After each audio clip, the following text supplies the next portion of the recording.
네, 유튜브 여러분 안녕하십니까? 오늘은 달라진 여성의 사회적 시간표 통일방송의 김영무입니다. 지금 구독과 좋아요 눌러주시기를 바랍니다.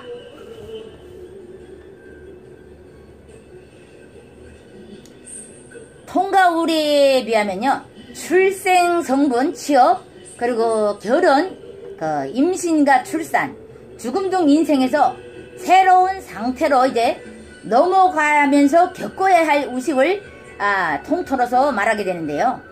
개인의 삶이 이렇게 사회적으로 구조화되고 그리고 사회 구성이 공통적으로 인식하는 사회가 부여한 통과우리에 의해 따르게 된다는 겁니다.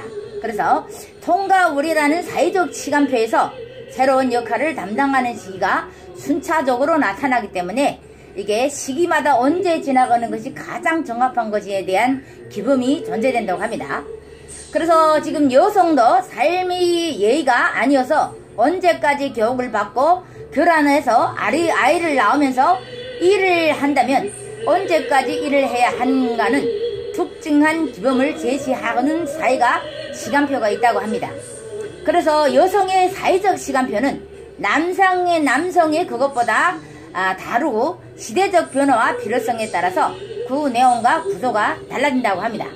그래서 이게 모든 여성들이 지금 결혼을 안 하고 너무 경제가 어렵다 보니까 자식을 낳는 것보다도 이게 포기를 하는 분들이 너무 많지요. 지금 두 번째는요, 여성의 삶이 많은 것이 달라지지는 않았다.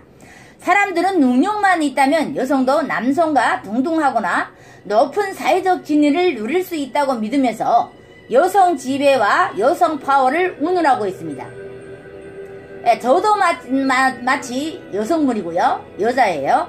그러나 이렇게 성평등이라는 말이 무색하게 전혀 다른 사실들을 목격해야 되고요. 형식적인 기회의 평등을 실제로 교육 과정과 직업 분배 속에서 도실한 불평등을 가리고 있다는 거죠. 그래서 지금 여성이 거의 대부분 불리한 위치에 있다는 진실을 은폐하고 여서로 성공한 소수 여성들이 존재가 불러일으키는 권력 현상들이 많이 나오고 있습니다. 그래서 여성들이 자신의 전문 영역에서 이제 건역하면서 권력이 사다리를 올라가는 것은 보이지는 현상뿐인데요. 싶은 정치적 경제적 권위와 책임이 따르는 직급에서는 제한되어 있다는 것을 여러분들도 알고 있을 거예요. 그래서 말은 평등권이라고 하면서 여성과 남성의 차이가 아주 다르게 나타난다는 겁니다. 이렇게 세 번째는 여성 내부의 양극화라고 말할 수 있는데요. 사회 변화의 혜택을 가장 직접적으로 받는 것이 중간계층 여성들이라고 볼 수 있습니다. 그들은 이제 같은 계급이 남성들과 이제 대학을 많이 다녔고요. 자신감과 자존심도 강해졌다고 합니다.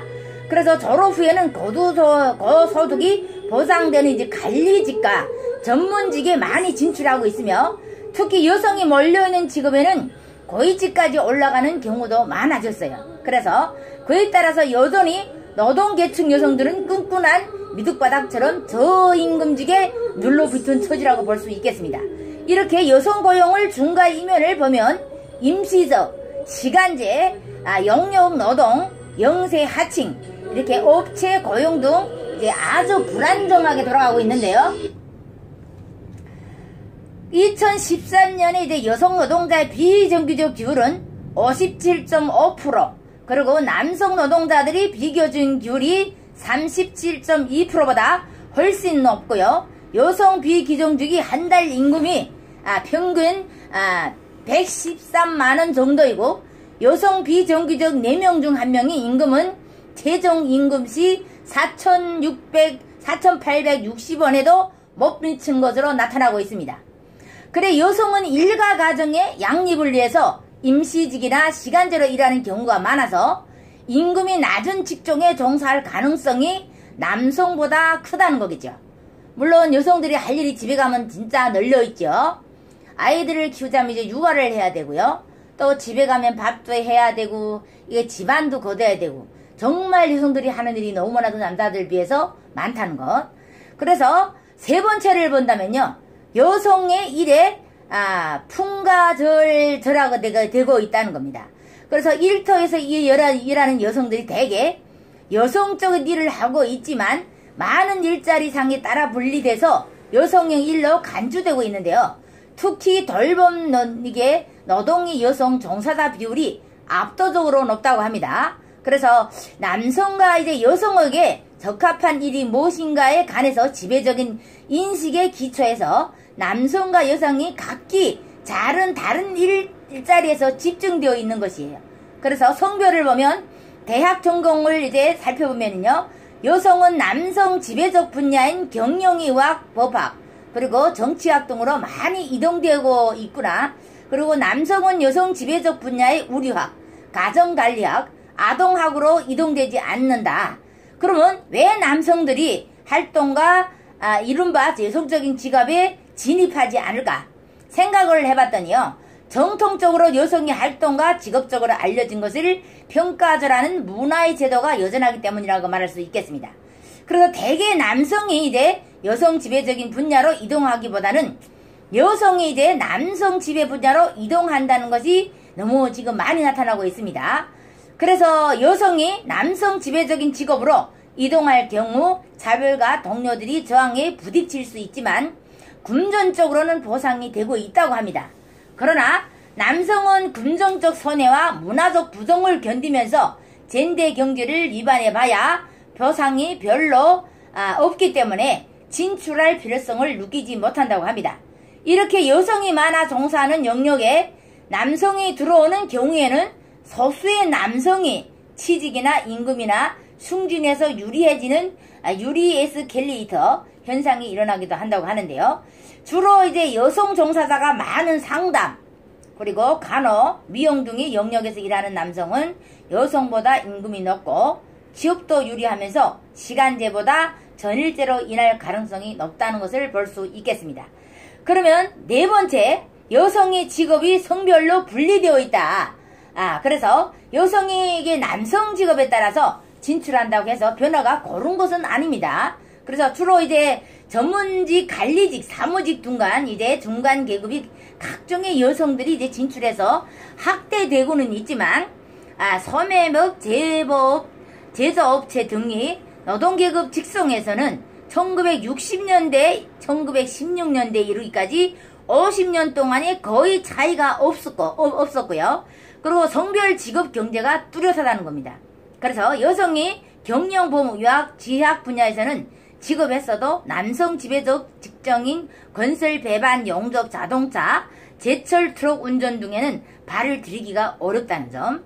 그리고 여성의 지금 전형적인 남성 각 직종에 들어가도 대개 여성 지배적 학위 분야를 택한다고 하는데요. 심지어 학계에서도 여성 학자들은 대체로 남성의 지배적인 학문 분야의 정치적, 경지적, 수학공학보다는 이제 심리학, 교육학, 문학 등의 분야에 자중되어 있다는 겁니다.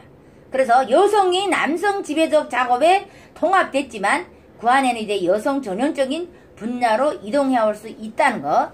그리고 다섯 번째를 본다면요. 가정에서 이제 잡아한 일을 저글링하다. 예전에는 많은 사람들이 이제 여자들을 위해서 이제 은퇴 사회생활에 충실하지 않다고 믿고 결혼하고 자녀를 낳으면 직장을 그만둘 것을 생각하고 있는데요. 지금 여성들은 자녀 교육은 여성의 경력에 큰 영향을 미치는 요인으로 이 때문에 상당수 여성들이 사회생활과 양육 중 하나를 선택해야 하는 상황에 놓여 있습니다. 그래서 사회생활을 계속하기 위해서 가정생활을 적극적으로 재조직해 보아도 대부분의 남성이 가사노동과 육아의 의무를 기꺼이 나누려고 하지 않는다는 겁니다. 그래서 남자에게도 법적으로 육아 휴가가 주어진다면 단적인 예로 탄력 근무 시간을 전적으로 활용해서 자녀들을 돌보는 경우도 흔치 않다는 것. 그래서 육아는 남자 일이 아니고 생각하기 때문에 이러한 성차별은 여성들을 압박하며 부모 노릇의 짐을 더하고 여성을 전통적인 아버지 구실에 미칠지도 모른다는 겁니다. 그래 여성들이 아이들을 돌봐야 한다는 사회적 기둥에 꽁꽁 묶여있지만 육아와 생계를 유지하는 점단한 경제적 보상이 주어지지 않는 이상 갈등이 된다는 거죠. 그래서 자녀 양육과 집안에서 여성들이 겪는 좌절은 성평등을 위해서 무엇이 변화해야 하는지를 알려주는 자료인 셈이라고 말할 수 있겠습니다. 물론 우리가 살아가는 동안에 육아를 절대로 빼놓을 수가 없는 거죠. 왜냐면 남자들은 아이들을 잘 못 봐요. 그렇기 때문에 육아는 철저하게 여자가 육아를 맡아야 하는 것은 분명하고요. 또 가정일은 조금 남자들하고 분할을 해서 하면 좋겠다. 모든 사람들이 같은 마음이라고 볼 수 있겠습니다. 통일방송의 김영금이었습니다. 구독과 좋아요. 구독은 오른쪽, 이제 좋아요 왼쪽. 구독을 하신 분들 하셨어요? 예, 그래서 구독을 안 하신 분들은 구독을 좀 눌러주시고요. 그리고 구독에는 우리한테는 큰 힘이 된다는 것을 여러분들도 항상 잊지 마시기를 바랍니다. 감사합니다.